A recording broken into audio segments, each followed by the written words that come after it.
rendu compte qu'il y avait des gens qui se permettaient de parler en notre nom. On a écouté ce qu'ils disaient et il s'avère que ce qu'ils disaient, c'était pas tout à fait la même chose que nous, c'était voire même à l'opposé. In a stranger place, and the sweet light shows up your perfect face. On n'avait pas de support légal pour supporter nos actions. Donc on s'est dit que si on trouvait d'autres gens motivés qui voulaient bien, on allait créer une association et puis s'en servir comme support de militance. Fred et Mathieu, ils étaient capables d'y aller, y compris à visage découvert. Et je savais que moi j'étais pas capable de faire ça, mais je savais que j'étais capable de faire d'autres trucs et qu'en tout cas je voulais en être de leur combat.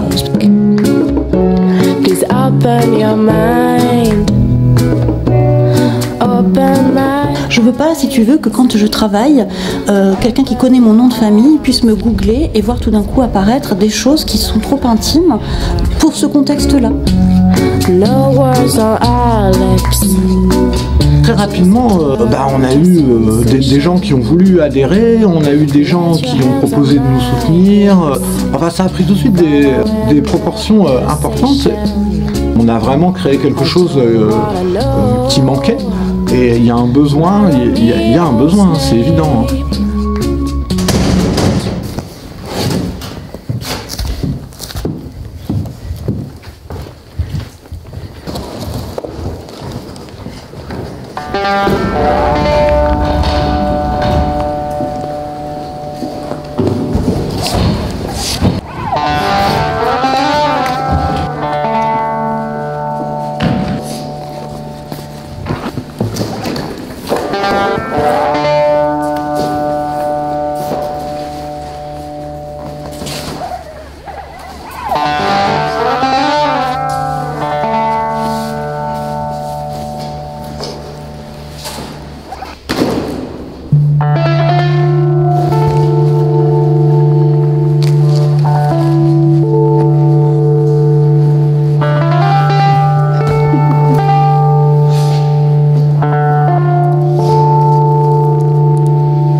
L'objectif que s'est donné la Mad Pride, avec ce côté un peu vendeur, Mad Pride, etc., qui attire les journalistes, est de montrer qu'on est présent, effectivement, y compris dans une parole critique et éventuellement revendicative. De manifestations publiques pour les usagers de la psychiatrie, hors cadre des trucs convenus où on te sert tout le discours très formaté de leur communication pour déstigmatiser. Si tu veux dire autre chose, tu le dis où? Voilà, donc on pensait qu'une Mad Pride c'était effectivement un lieu possible pour ça. Alors un premier slogan dont je peux parler, c'est « La science ne sait rien de la folie ». On nous parle depuis une quinzaine d'années de découvertes qui sont imminentes, de marqueurs biologiques, de marqueurs génétiques, et on nous propose sans cesse de nouvelles molécules qui sont censées très bien soigner. Or, ce dont on se rend compte, c'est que les médicaments, ils n'ont pas réellement évolué depuis le début où ils ont été découverts par hasard.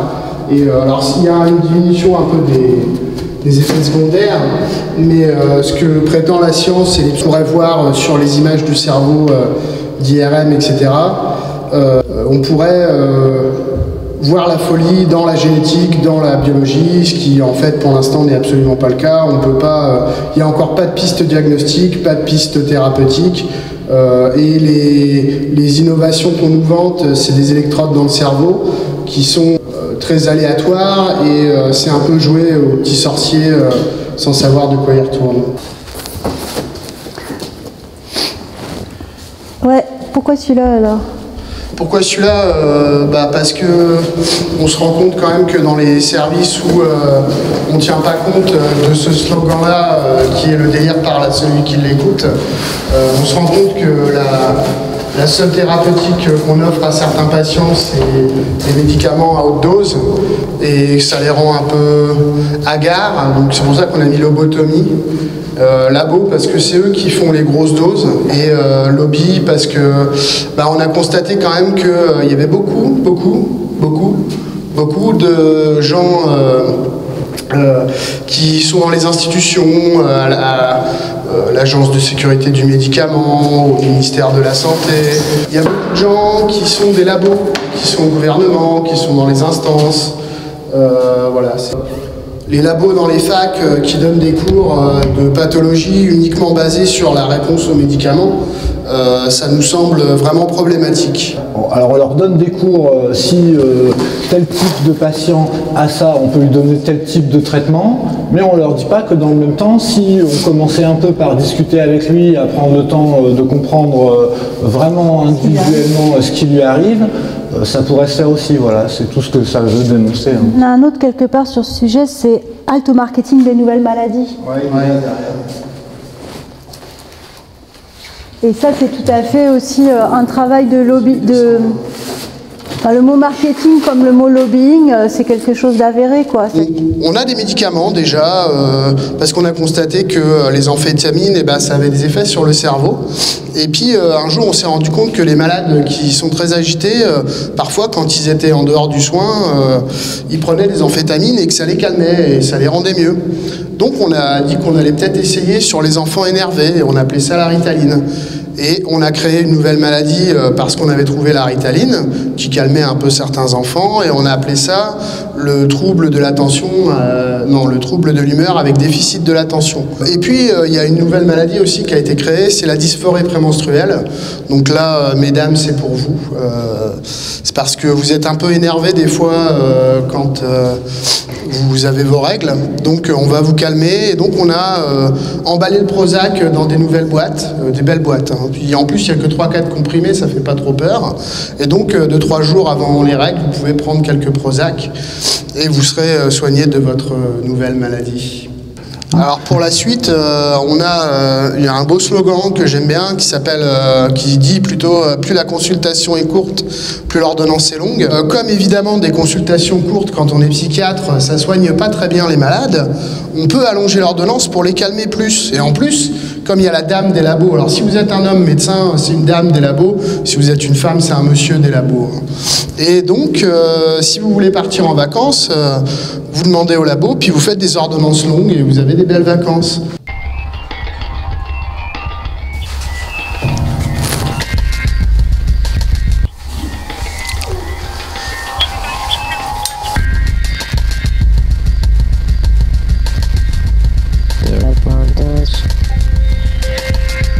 La première action publique et visible qu'on a menée, ça a été de louer cette barge sur la Seine à Paris un dimanche après-midi pour organiser des débats.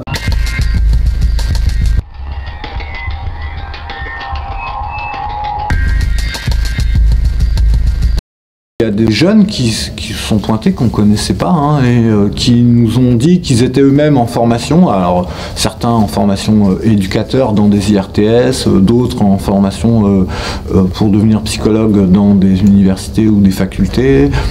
Et donc ils nous ont dit qu'ils avaient trouvé les débats très intéressants et qu'ils aimeraient bien qu'on vienne raconter ça à leurs collègues au sein des lieux où leur était dispensé l'enseignement, parce qu'ils trouvaient que, alors c'est des gens qui étaient peut-être déjà en 2e ou 3e année, et ils trouvaient que c'était un versant qui leur avait même pas été proposé ni évoqué, et pourtant ils trouvaient que c'était intéressant. On a été invité depuis Paris lors de je sais plus quel événement par des Lyonnais, une association d'étudiants lyonnais qui nous ont organisé à Lyon une drôle de tournée. C'était dans une université de sciences humaines à Lyon.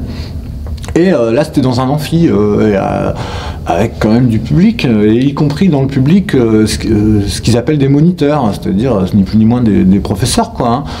Et certains profs, et notamment une, a très mal vécu la chose, quoi, de voir des patients assis là où ça aurait dû être elle, et puis en train de raconter autre chose que ce qu'elle racontait à longueur d'année, ça lui a pas plu du tout, et à tel point qu'à un moment, elle a voulu ramener un peu les choses dans son sillon à elle. Moi, je me suis senti vraiment mal à cet instant-là. Je me suis dit, putain, je vais me retrouver en moins de 2 en ISO, je vais rien comprendre, quoi. Et puis, elle y allait comme ça de ces attaques à l'endroit de la psychothérapie institutionnelle qui est sérieusement malmenée et attaquée par certains, quand même. Et elle faisait partie des adversaires farouches de tout ça. Et donc je me demandais comment j'allais me sortir de cette situation, et très rapidement il y a une des étudiantes qui nous avait fait intervenir qui lui a rappelé qu'on était là à leur invitation, qu'ils avaient besoin de cette source de savoir, a-t-elle dit, je m'en rappelle, et que si la teneur des débats lui convenait pas, elle était toujours libre de sortir et de lire un compte-rendu par la suite, mais qu'elle pouvait pas comme ça me faire flipper, quoi. Nous, on est soignés dans un lieu où ça se passe bien, et on témoigne de ça, on témoigne. Et ça donne beaucoup d'espoir à plein de jeunes en formation, et surtout ça leur met la puce à l'oreille, et ils finissent par se rendre compte que leur formation, elle fait l'impasse sur tout un tas de choses. C'est quand même plutôt très inquiétant que des jeunes qui sont en formation soient d'une part obligés d'aller eux-mêmes en quête d'autres vérités, en définitive. Moi, je trouve ça plutôt flippant. Je suis heureux de leur apporter un autre regard, un autre éclairage sur ces questions-là. Et tant mieux que, pour l'instant, on puisse le faire. Mais je trouve ça dommage que ce soit à nous de le faire, parce que moi, je sais pas que ça va faire non plus. Hein. Mais surtout que ce soit pas... Il fut un temps quand même où, notamment dans les facultés de sciences humaines, ces questions-là étaient abordées quand même. Ce qu'on voudrait, c'est que ce type de thérapie, de thérapie humaine, je vois pas d'autres mots, puisse se transmettre encore. Mais malheureusement, c'est vraiment la portion congrue. Hein. Il y a des régions où il faut vraiment pas avoir de bol pour tomber dans l'hôpital psychiatrique, hein, parce que il y a des lieux qui sont terribles. Nous ne sommes pas une association de patients uniquement soit schizophrènes, soit bipolaires, soit dépressifs. On est, comme je le disais tout à l'heure, avant tout une association citoyenne. Quand on est invité par une psychologue à participer à un colloque, plutôt normalement destiné à des professionnels, il y en a que ça surprend beaucoup. Des infirmiers notamment qui pensaient pas avoir jamais ça de leur vie un jour, c'est-à-dire les mêmes gens dont ils ont la charge dans leur service, sont là devant eux en train d'expliquer à leurs collègues la façon dont ils aimeraient qu'on tienne compte de leur avis, de leur rythme, de leurs attentes, de leurs espoirs. Quand nous on vient vers eux pour leur expliquer que s'ils s'y prennent bien, ils peuvent arriver eux à déclencher quelque chose de l'ordre de la confiance et du rapport humain, souvent ça leur fait quelque chose, quoi.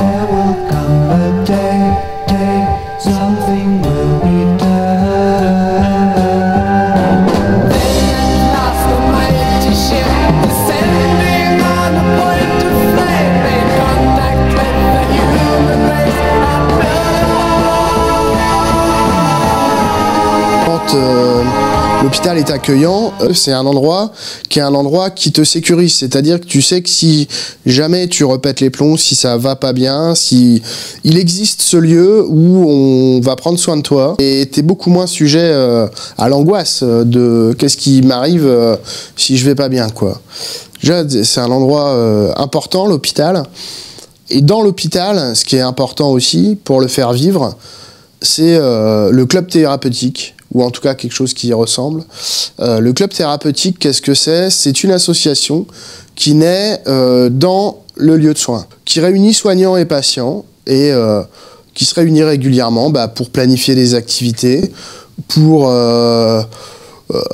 faire un peu d'entraide entre les patients, pour organiser la vie quotidienne, mettre un soin particulier à la vie quotidienne ensemble. Il y a l'assistance sociale, il y a évidemment les infirmiers, il y a les quelques éducateurs, enfin tout le monde est là pour participer à ces réunions communes. Le soignant, lui, il doit toujours garder son recul de soignant. Enfin, c'est-à-dire, dans un coin de sa tête, il doit garder à l'esprit que ce qui se passe là, lui, il peut l'analyser et en discuter avec d'autres.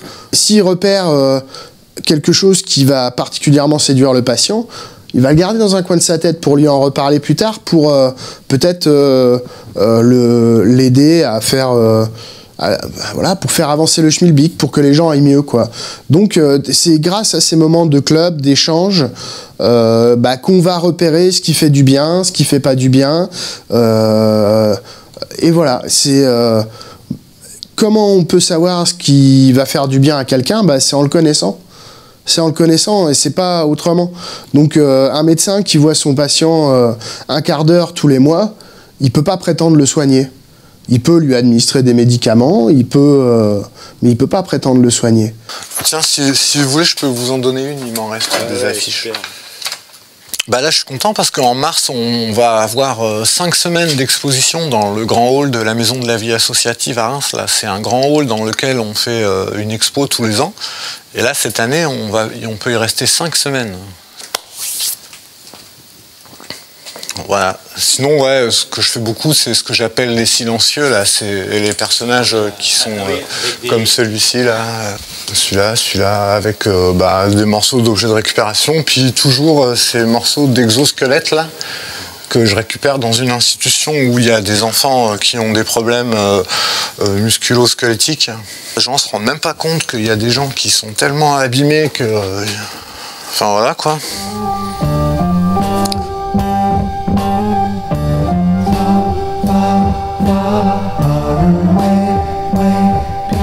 C'est un apiculteur qui nous a proposé à plusieurs artistes en résidence ici de nous filer chacun une ruche, qu'on en fasse ce qu'on veut.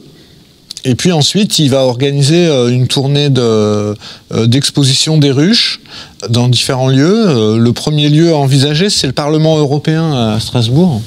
C'est cool ça. Ouais, c'est cool, ouais. Bah ouais, puis les abeilles, c'est un peu comme les barjots, c'est sérieusement malmené, quoi.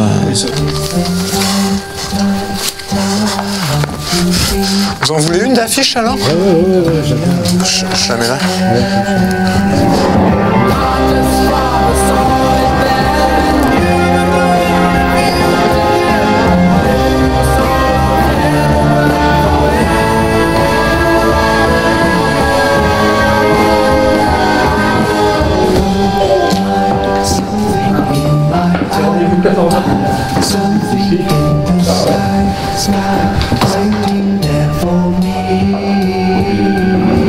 Les lieux style Arthur sont menacés dans l'avenir. À terme, si on laisse faire, bien sûr. Ouais, bien sûr. Là, en fait, tant que Shemla est en place, a priori, ça peut être attaqué, mais pas beaucoup.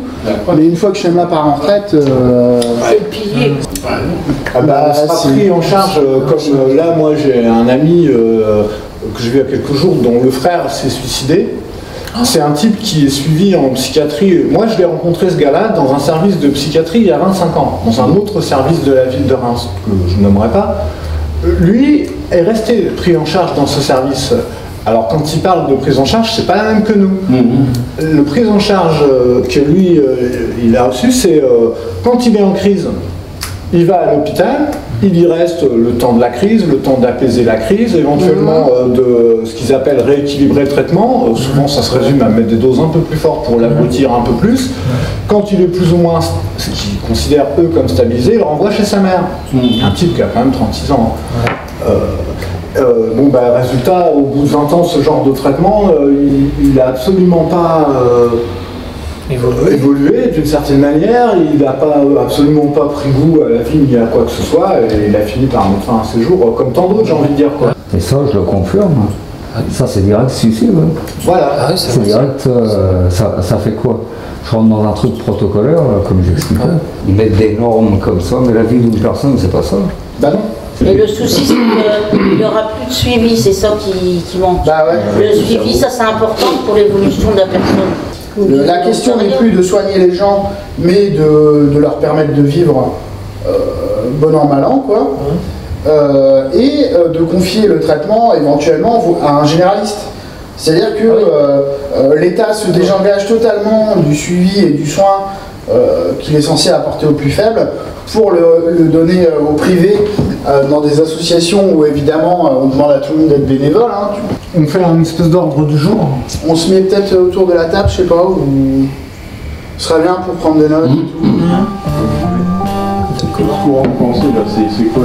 C'est une nouvelle génération de Tous ces nouveaux capitalistes qui essayent de faire en sorte que le système de santé revienne de moins en moins cher, qu'il y ait le privé qui puisse arriver à avoir une part du gâteau importante, se sert comme ça de morceaux. C'est comme si, à mes yeux, c'est comme si ils déchiquetaient ce qui est en place pour en tirer la substance, sauf que cette substance, il l'étale d'une manière tellement maladroite. Enfin, il n'y a plus le respect, il n'y a plus la dimension humaine, elle est tellement comme ça. Elle n'est pas dans tous les protocoles qu'ils mettent en place. Il n'y a pas besoin de tout comme ça extraire et puis lui donner une forme très comme ça figée.